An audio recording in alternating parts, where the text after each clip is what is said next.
in your opinion, today we will just talk about the mothers.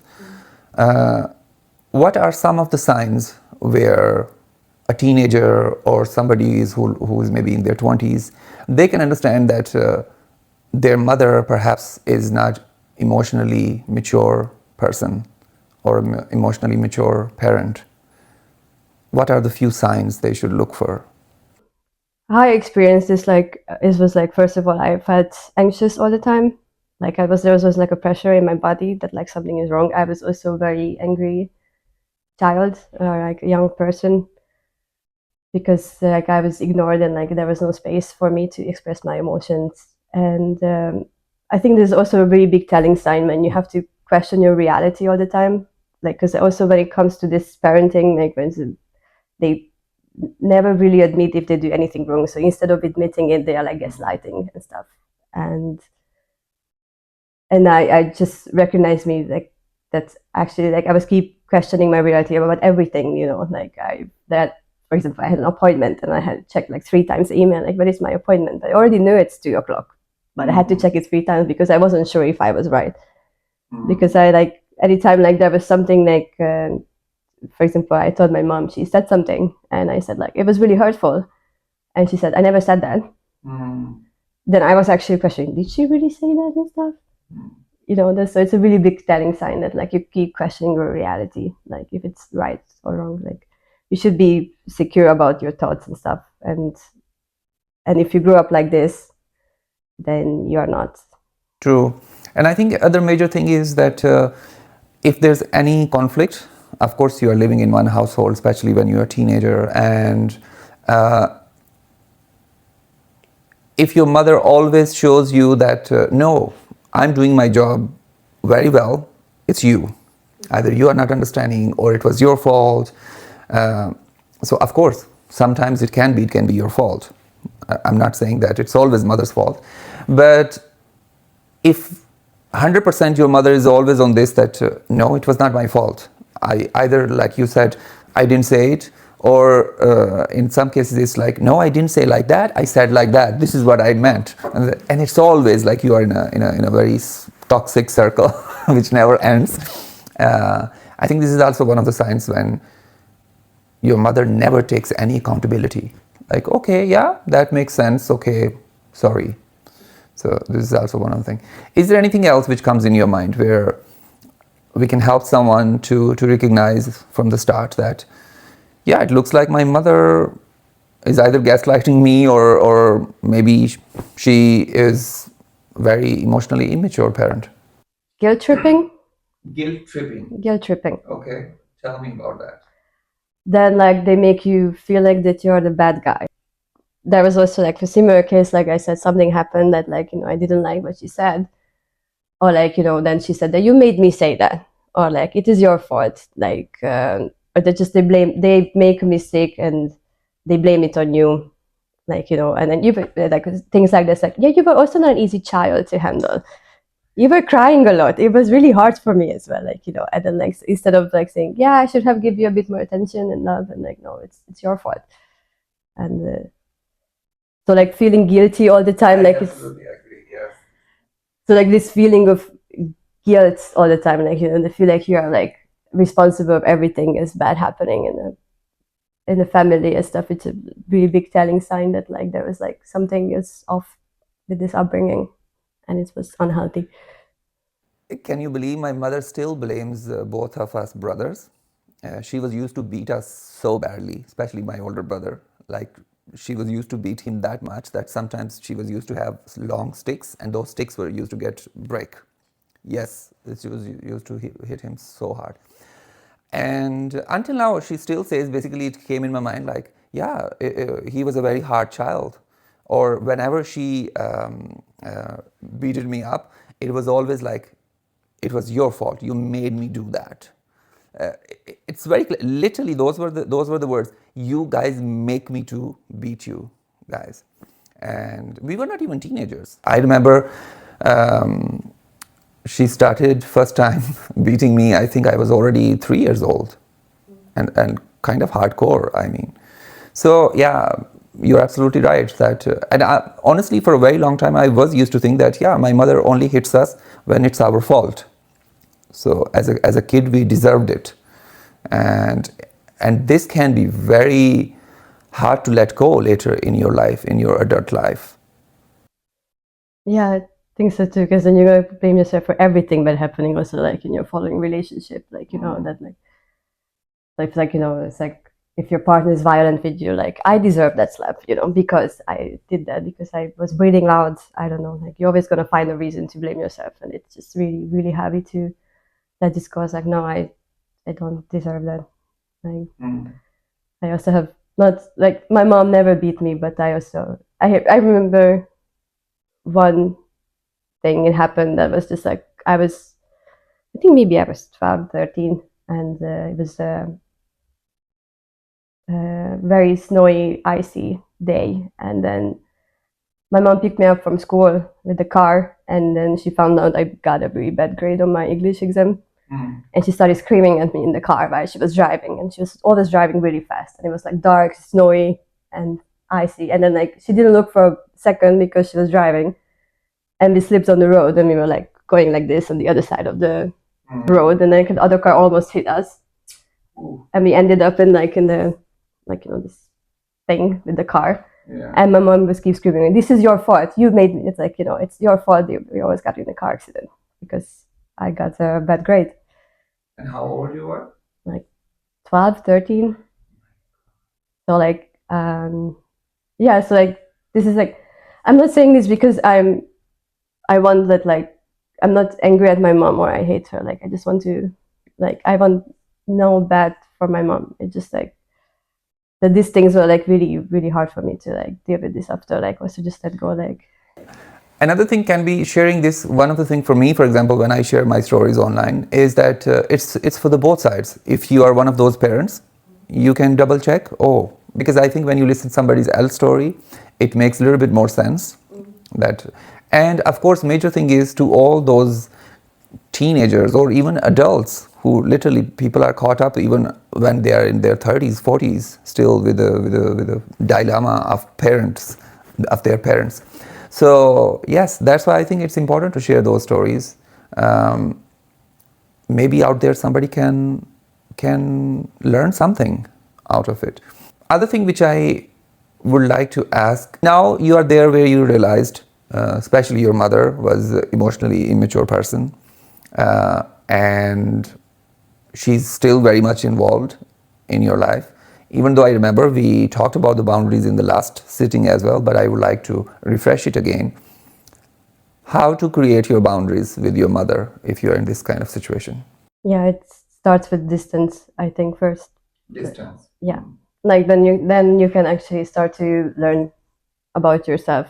Like, yes, as I said it also last time, that like what the things you accept, what not, and then you like just first, like, of course, like we always try to fix things first, like, you know, first, like I was also before like crying, screaming, asking nicely, like, you know, I was ignored, so like I felt like I was trying to give my message through in like different certain ways, and like after a while I just have like, okay, this is on the ear, it's going to open up for me, or the heart, like to understand, to see me as a person. And then the best way to go is to say like, then I deserve better, like just to say that this is not an okay behavior. I don't want to feel guilty anymore. I don't want to feel like I'm crazy, that I have to question everything in my reality because like someone was keep telling me that like I remember something and it's wrong, like, you know, it never happened. And yeah, it starts with distance, and then after just communicate like what works for you and not. And then like if still like you don't see any changes, then you have to accept that like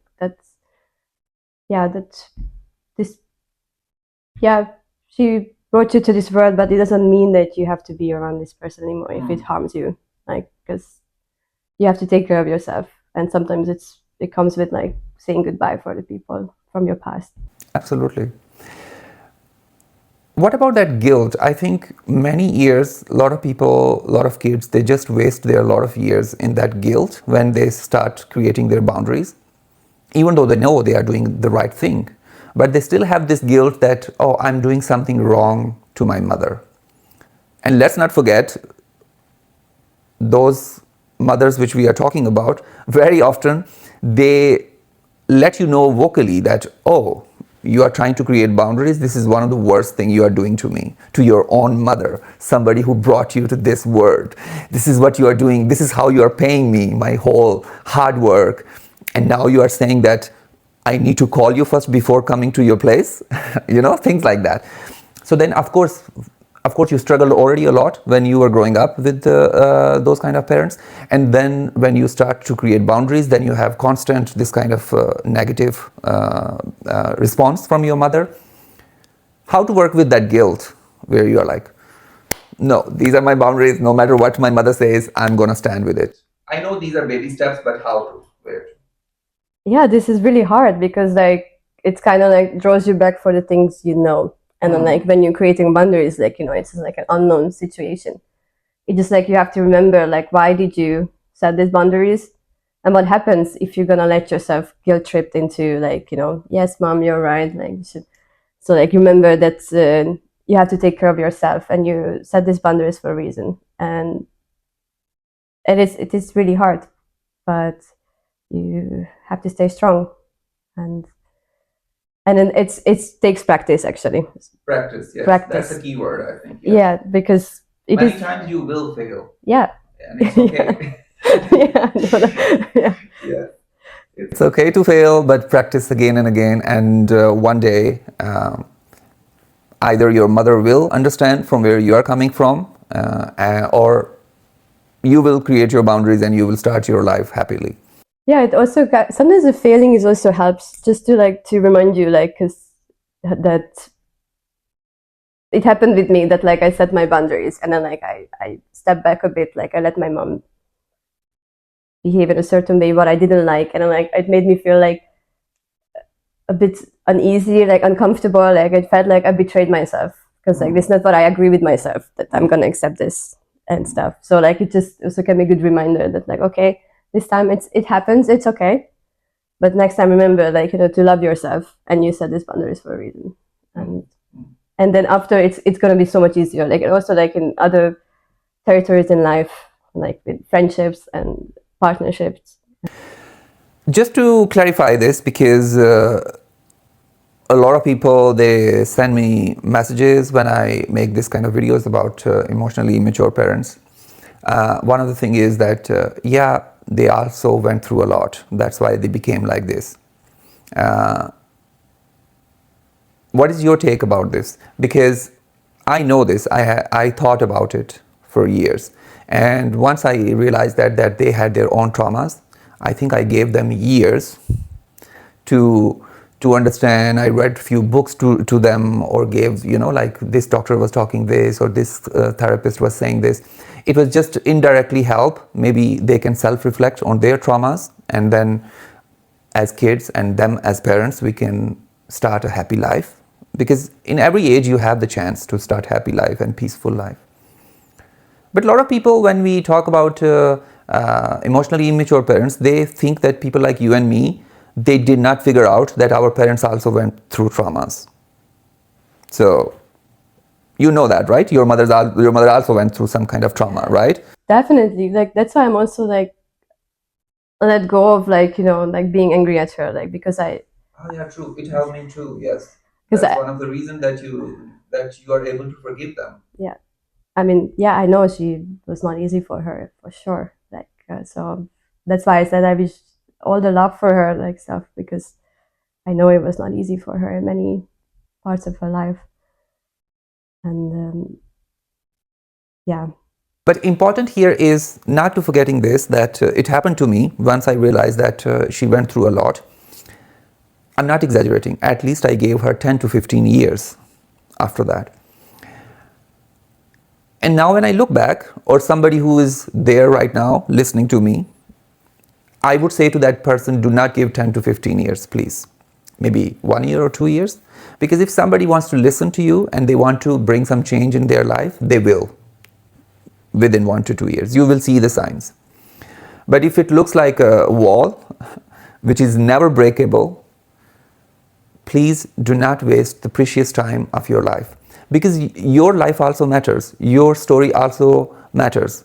Just because something terrible happened to your parents, it's not your job to fix their minds. It's their job to fix it. The way you are fixing for yourself, for example. I would never say it's somebody else's job to make you happy. This is your job, whoever is listening, even if you're a teenager or kid. So same applies for older generation as well. Yes, I think it's impossible for any child, once you understand that, okay, my parents also went through some trauma, then you don't try to help them. You do. It's very natural. Go ahead, do it. But please don't stay in that circle for years and years and years, because not only it already destroyed your parents' life, it will destroy yours too. It will destroy your peace of your mind. I used to, before I was like saying things or doing things in order to make them change their mind and stuff. And then like it made me realize lately that the only thing I can control is myself and how I act and stuff. I cannot control other people's mind, and then like just focus on the things I can control. And it's like how I can heal myself, how I can make myself better about this situation. And then if everything turns out great, then maybe in one way or another, you can find your way back to your family, like, you know, but you shouldn't break yourself to do that, or like have expectations, because it's also heavy to have expectations, because it's just gonna like pull you down, because you keep waiting for like a response or something, or like a hug, or like I love you or something, but you never got. And then like if you keep waiting for that, it's gonna break you eventually. So like it's important to let this go and just hear yourself and sit with yourself and ask yourself, what can I do for me? True. What message you would like to give to mothers? Have an open mind. Like accept that like your child is not gonna be like extended version of you or something. Every character is different. You have to accept like, yeah, you're not gonna raise a mini version of yourself. And also forgive yourself for your mistakes. Like I think it's also hard on mothers when they're like, I think it's really hard to be a mother. Like True. just like because like you created this person and like you want the best for them in any way or another, and then like you're always gonna fuck up in one way or another, and like just being kind to yourself also, that it happens, and listen, just listen to see the other person, like even if it's a 10-year-old, a 5-year-old, what they have to say, not just ignore it and tell them like you shouldn't feel this way or do this because that's not acceptable, like this just because I said so. Or I would a little bit include about listening. I think, yeah, this is one of the keys. Very often I feel that when kid is saying something, for example, they didn't like, or something is hurting them, mothers immediately question their motherhood. Like, how dare him to say this because I love him or her or them the most, you know? And I think I would like to say to mothers that please don't do that. Listen to them as a human being and put yourself as a human being as well. First of all, like you said, you have to realize that you will always fuck up. It's okay to fuck up because you are a human being. What is not okay, that your kid is telling you that something is hurting them and you don't listen to them. You just say no. In one way or the other, you say, no, you are wrong. No, it didn't happen, or this is not what I meant, etc., etc. Sometimes you just have to listen and you just have to say, okay, I'm sorry that this is how you are feeling. That's it, human to human.